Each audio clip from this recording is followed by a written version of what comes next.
Actualidad. Actualidad. CUT. Actualidad. Actualidad. CUT.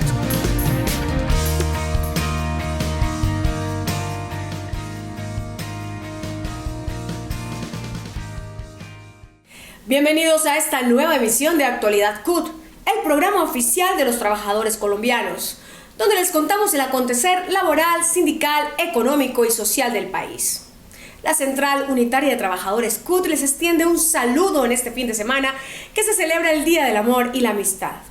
Hoy, 18 de septiembre, el presidente de la CUT, Francisco Maltés, presenta el editorial.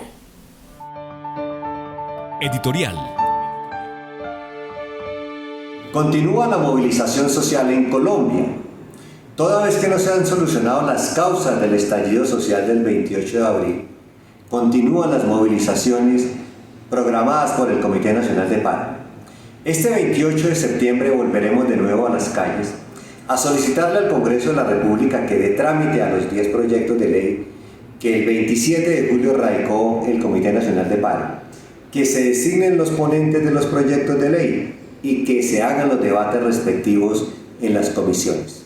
También queremos expresar nuestro profundo rechazo al despilfarro, al derroche que viene haciendo el gobierno nacional del presidente Duque. El gobierno del presidente Duque es experto en el arte de mentir. Nos ha venido diciendo que entramos en un plan de ajuste debido a la grave crisis financiera que agobia el país, que hay que hacer austeridad, que no hay que gastar en lo innecesario. Pero es de público conocimiento que el gobierno ha mandado a elaborar 1.400 monedas por más de 41 millones de pesos. Estas serán para sus amigos, para las lisonjas de aquellos amigos del gobierno. Mientras se gasta la plata en cosas innecesarias, el partido de gobierno a escondidas tramita el proyecto de ley 099 en el Congreso de la República, que pretende despojar a los jóvenes que se vinculan al mundo del trabajo del contrato de trabajo y a cambio de esto hacer un contrato de aprendizaje donde no hay garantías laborales, donde no hay salario ni demás derechos salariales y laborales.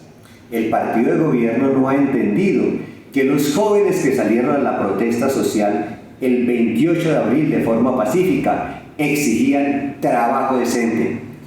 Y este contrato de aprendizaje plantea el partido de gobierno en la Comisión Séptima del Senado es despojar a los nuevos jóvenes del derecho al trabajo.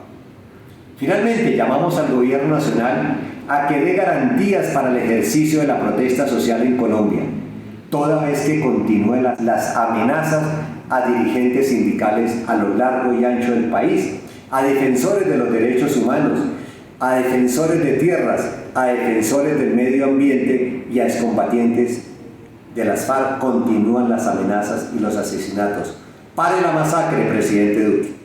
Hoy en Actualidad CUT continuamos profundizando en los proyectos de ley presentados por el Comité Nacional de Paro al Congreso de la República ante la negativa del Gobierno Nacional de dialogar y negociar.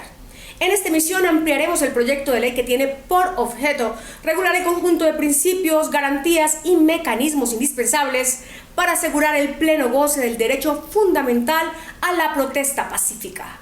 Este proyecto de ley surge de la necesidad de garantizar la protesta pacífica para que en Colombia exigir los derechos a través de la movilización no se conviertan en un delito, como lo señalaron durante los paros nacionales del 2019 y 2021. Este proyecto también se enmarca en los estándares y obligaciones internacionales que regulan la materia y que hacen parte del bloque de constitucionalidad. Se busca que el Estado garantice el derecho a la protesta pacífica mediante los principios de no estigmatización, plenas garantías a la ciudadanía que ejerce su derecho a la manifestación social por parte de las autoridades departamentales, distritales o municipales, transparencia en el que todas las actuaciones desarrolladas de los funcionarios públicos relacionados con los derechos fundamentales a la protesta pacífica, reunión y expresión deben guiarse por el principio de transparencia, igualdad y no discriminación, la cual hace referencia referencia a toda distinción, exclusión, restricción o preferencia basada en prejuicios, estigmatizaciones y estereotipos por motivos de sexo, raza, pertenencia étnica, origen nacional, familiar, lengua, idioma, religión, opinión política y filosófica, incluida la afiliación a un partido o movimiento político.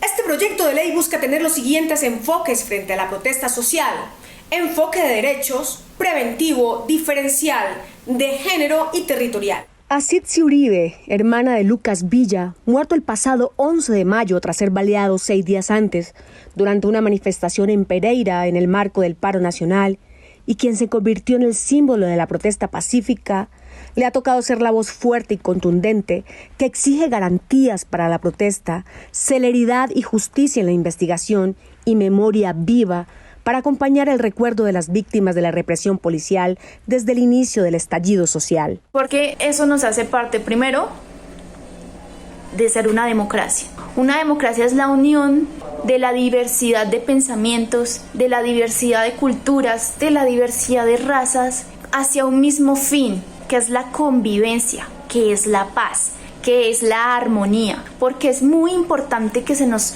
otorgue el derecho fundamental a la protesta. Ya lo tenemos en la Constitución, pero que las garantías sean más claras referente a ese derecho es importantísimo, porque nos demuestra a los ciudadanos que cuando algo se está haciendo mal, tenemos la potestad de decirle a esa persona que está tomando un mal camino para la comunidad, para la población, que no está bien.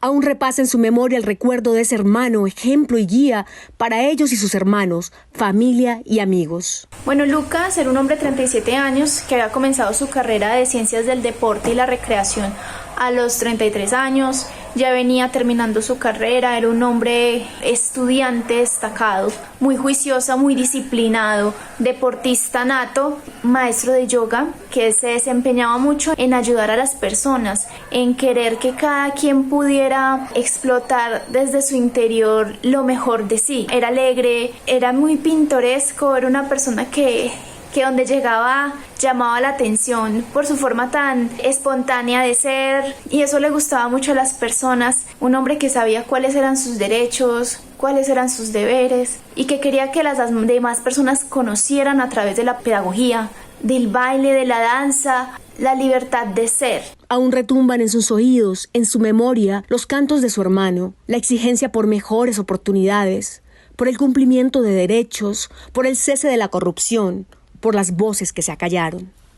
Él salía a protestar porque era su derecho, porque sabía que esas eran herramientas que como ciudadanos tenemos para mostrar nuestra insatisfacción con el sistema que nos viene gobernando. Mi hermano lo sabía muy bien, por eso en los últimos minutos de su vida hacía uso pleno de ello, cuando le gritaba a las personas en el viaducto César Gaviria, que despierten. Entonces, él protestaba por eso, porque ese era su derecho. Estas manifestaciones han sido históricas. ¿Cómo no hacer parte de la historia? ¿Cómo no salir a luchar si sabíamos que habían otros que estaban luchando de la misma manera en otras ciudades, que para ese día había más de 15 personas asesinadas en Cali? Por eso apoya el proyecto de ley radicado por el Comité Nacional de Paro, en el que se exige las garantías para el ejercicio de la protesta pacífica a través del cumplimiento del conjunto de principios y mecanismos indispensables para asegurar el pleno goce de este derecho fundamental. Para ella, la aprobación de esta ley en el Congreso es una exigencia. No podemos permitir que nos asesinen cuando protestamos. Cuando protestamos de manera pacífica, porque eso es muy claro, la protesta en Colombia ha sido totalmente pacífica, donde el ESMAD es llevado para provocar, para sabotear el proceso pacífico de la protesta. Entonces a un congresista no hay que decirle que tiene que votar, es que es su deber como figura que está representando los intereses del pueblo. El proyecto de ley propone que todas las acciones de movilización y protesta cuenten con la garantía del Estado desde la participación ciudadana, el control social, la rendición de cuentas públicas, también con un enfoque preventivo para promover el respeto y garantía de los derechos humanos. Sitsi hace un llamado a los colombianos. Que se pregunten si tenemos que preguntarle a alguien si podemos salir a caminar por la ciudad. Hay que pedir permiso. Hay que pedir permiso para soñar. Yo invito a los colombianos, tenemos que hacer un cambio. Esto que ha ocurrido en Colombia es algo extraordinario, porque la gente que ha salido a manifestarse se ha mantenido en la manifestación pacífica a pesar de que los han asesinado, a pesar de que los han violado, a pesar de que los han agredido, y siguen con el corazón henchido de amor. A Colombia le invito a que se una a ese amor, que lo mantenga fuerte, que lo mantenga firme. Actualidad. Duque ni dialoga ni negocia. Los colombianos y el Congreso tienen la palabra este 28 de septiembre. Vamos a las calles con movilizaciones pacíficas en todo el país, en apoyo a los 10 proyectos de ley de salud, gratuidad en la educación, renta básica, apoyo a la nómina de las MIPYMES y generación de empleo, producción nacional, programa de juventud, garantías al derecho a la protesta, reforma a la policía, acción contra las violencias basadas en género. Vamos a las calles este 28 de septiembre. Actualidad. CUT. En esta emisión de Actualidad CUT nos acompaña Jorge Cortés, primer vicepresidente de la CUT. El decreto 1174 del año 2020 ha quedado sin vigencia.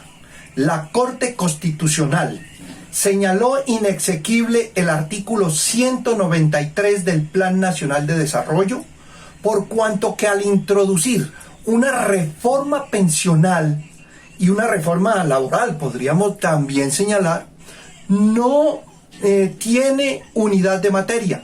Eso significa que si quieren hacer una reforma laboral y pensional, tienen que presentar una ley al Parlamento para que allí se debata y allí se discuta y allí se apruebe. Pero no es la vía el Plan Nacional de Desarrollo. Por esa razón, la Corte Constitucional declaró inexequible el artículo 193 del Plan Nacional de Duque y con esto sin vigencia el 1174. Luego del escándalo y las pruebas que se dieron en el caso del Ministerio de las Tecnologías de la Información y las Comunicaciones y la empresa Centros Poblados, con el contrato que debía llevar Internet a los niños y jóvenes de las zonas más apartadas del país, la ministra renunció tras la presión ejercida por los colombianos, que una vez más rechazan la corrupción imperante en el país.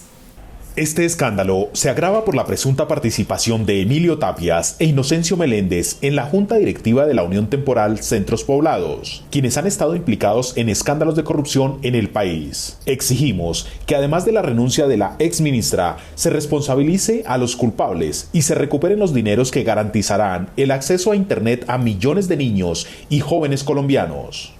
Lo sucedido en el Ministerio de las TIC y su señora ministra, un hecho más de corrupción dentro de la larga cadena de hechos de corrupción que se han dado en este gobierno, tienen como resultado que están embolatados 70.000 millones de pesos.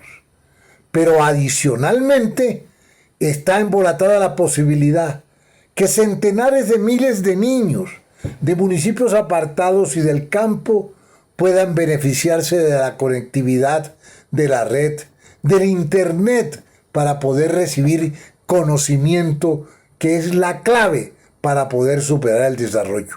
Vergonzosa la actitud de Duque, respaldando la ministra, que vinculada a un acto de corrupción, además mostró ineptitud total en el tratamiento del problema.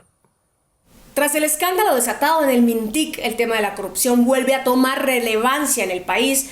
Frente a este tema, la Contraloría General de la Nación dice que se pierden 50 billones de pesos anuales, lo que corresponde al 5% del Producto Interno Bruto del país, que se queda en manos de los corruptos. Colombia pierde por corrupción 50 billones de pesos anuales. Esto es una cosa, es absolutamente escandalosa. 50 billones de pesos son el 17% del presupuesto nacional de este año, que han sido alcahueteados bajo diferentes formas en el país. La forma de contratación, los sobornos, verdaderas mafias en la nación, departamentos y municipios que controlan toda la contratación en general, pero sobre todo la tolerancia de la justicia con quienes se han dedicado a vivir del presupuesto nacional. Con 50 billones de pesos anualmente resolveríamos muchísimos problemas en la salud, en la educación de los colombianos, vivienda para los colombianos, erradicación de la pobreza. Podemos recordar algunos de los escándalos más notorios que deben estar en la memoria de los colombianos. 11 billones de corrupción en el escándalo de Odebrecht, 8 billones de pesos en el escándalo de la refinería de Cartagena Reficar. Por tratarse de los niños también lo menciono, 85.000 millones de pesos robados del plan de alimentación escolar, y ahora que nos tiene asombrados, por lo cual nos alegra que por el efecto de las redes y el escándalo en general haya caído la ministra Karen Abudinen. Los colombianos, una de las cosas que tenemos que cambiar en este país precisamente es desalojar la corrupción, desalojar los corruptos de la dirección del Estado. Pedro Arango, segundo vicepresidente de la CUT, nos acompaña en esta emisión. La reforma tributaria aprobada por el Congreso de la República, por la mayoría de la derecha colombiana, mantiene las 225 exenciones tributarias al capital financiero, a las grandes empresas y a las multinacionales. Por otro lado, le ordena al gobierno privatizar todas las empresas estatales que quedan, proyectando una masacre laboral.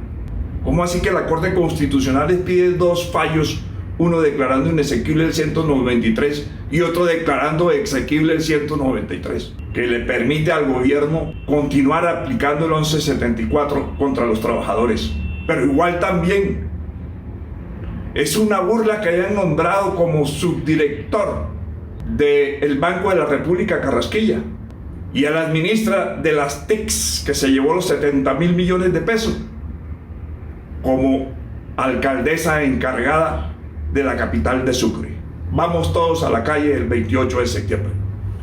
A pupitrazo, sin debate y en tiempo récord, fue aprobada la cuarta reforma tributaria presentada por el presidente Iván Duque, que continúa en la línea de favorecer a los mega ricos y multinacionales. Invitamos a congresistas de la bancada alternativa a que hagan un recuento del trámite que se dio para esta aprobación. La mal llamada ley de inversión social no es más que una reforma tributaria cuyo principal objetivo es abrirle espacio fiscal al servicio de la deuda, a cumplir oportunamente las obligaciones ignominiosas que los que malgobiernan a Colombia han adquirido con el capital financiero internacional. Y además tiene un grave problema, le clava la misma tasa de tributación a las grandes empresas que a las pequeñas. El gobierno miente al decir que las pequeñas empresas pueden acudir al régimen simple. No, incluso en el régimen simple pueden terminar pagando más impuestos. Lo que hay que hacer es una tarifa diferencial para que garanticemos que Colombia realmente tenga un régimen impositivo progresivo. Por eso votamos en contra y protestamos por la forma antidemocrática como se adelantó el supuesto debate sobre este proyecto de ley. Colombia hoy tiene 22 millones de pobres, 7,5 millones en pobreza extrema. La tasa de participación laboral se redujo del 64% en tiempos normales al 60%, acusando la falta de oportunidades y mercados para sus bienes y servicios. Sin embargo, el gobierno nacional y su bancada en el Congreso aprueban una reforma que agudizará esta grave situación. Pese a que fue el estallido social el que logró el retiro del anterior intento de la reforma tributaria con el exministro Alberto Carrasquilla, esta reforma tributaria 2.0 no contó con la opinión del Comité Nacional de Paro y en el Congreso no permitió la discusión amplia y democrática con otras bancadas. El contenido desde el punto de vista económico es nefasto para los colombianos. El ministro de Hacienda ha dicho que realizó 500 diálogos por el país para preparar su reforma, pero se votó en 24 horas sin permitir ninguna discusión, sin darse tiempo a leer la ponencia. Agradeció a los empresarios su generosidad para renunciar a unas ventajas y pagar impuestos, pero no dijo que la razón de fondo es que los empresarios han aceptado pagar los impuestos para que no les quiten las 225 exenciones que tienen y que la Misión Internacional recomendó eliminarles. Esa reforma también incluye beneficios a las cooperativas de trabajo asociado que no son cooperativas, que no hacen nunca asamblea y sirven como intermediadores que precarizan el trabajo de los trabajadores y trabajadoras colombianas. Por esa razón, esta reforma es un remiendo que no resuelve lo fundamental y en cambio mantiene a las zonas francas sus privilegios cuando la Misión Mundial ha dicho que esas zonas francas no exportan lo suficiente, tienen gran rebaja en impuesto de IVA, $1,5 billones de pesos, rebaja en impuesto de renta, $500 millones de pesos y venden al mercado interno. Sin embargo, el ministro les mantuvo sus privilegios.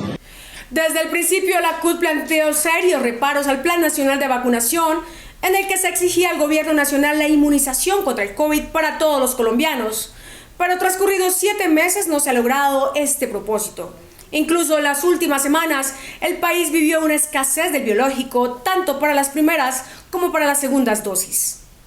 La CUT exige al gobierno nacional garantía de vacunación contra este virus a la totalidad de la población mayor a 12 años y hace un llamado a los trabajadores a que se vacunen para garantizar su bienestar, el de su familia y compañeros. Hay suficientes pruebas científicas que muestran que evidentemente se puede prevenir la muerte por efectos del contagio con el coronavirus. Por tal motivo, le decimos al gobierno que provea de manera oportuna y eficaz las vacunas y a todos los trabajadores un llamado a vacunarse. Estas epidemias han acabado con miles de personas, incluso con sociedades enteras. Por eso exigimos al gobierno que implemente las vacunas y a los trabajadores que vayamos a vacunarnos. La vacuna en la historia de la humanidad es sinónimo de vida. El gobierno debe garantizar la vacuna y los trabajadores vacunarse. Vacunarnos es muy importante para evitar enfermedades contagiosas y graves y ante todo para cuidar la vida. Por eso el gobierno debe garantizar la vacuna y las y los trabajadores deben vacunarse. Es importante vacunarnos para evitar el contagio masivo y el gobierno nacional debe garantizar las vacunas y los trabajadores y trabajadoras vacunarnos. ¿Por qué vacunarnos? Porque nos estamos protegiendo nosotros mismos, nuestra vida. Pero lo más importante es que protegemos a las personas que nos rodean. Es importante vacunarse para así poder erradicar las variantes y cepas del COVID-19. Es mi responsabilidad, es responsabilidad de todos. El gobierno debe garantizar las vacunas y los trabajadores deben vacunarse. La vacunación es un acto de responsabilidad con cada uno de nosotros y con la sociedad. El gobierno debe garantizar la vacuna y los trabajadores deben vacunarse. Al declarar la Corte inconstitucional el artículo 193 del Plan Nacional de Desarrollo, se queda sin sustento material el decreto 1174 que lo reglamentaba. Su derogatoria era una exigencia del Comité Nacional de Paro. La sentencia C-276 del año 2021 de la Corte Constitucional declara inexequible el piso de protección social creado mediante el artículo 193 del Plan Nacional de Desarrollo del año 2019. Para la Corte, esta figura no tiene una relación directa e inmediata con las metas del Plan Nacional de Desarrollo y por tanto rompe el principio de unidad de materia, lo que obliga a declararla inconstitucional. Consideró también la Corte que una reforma a la seguridad social de tipo transversal sería el piso de protección social, requiere el trámite de una ley ordinaria y por tanto una discusión democrática en el Congreso de la República.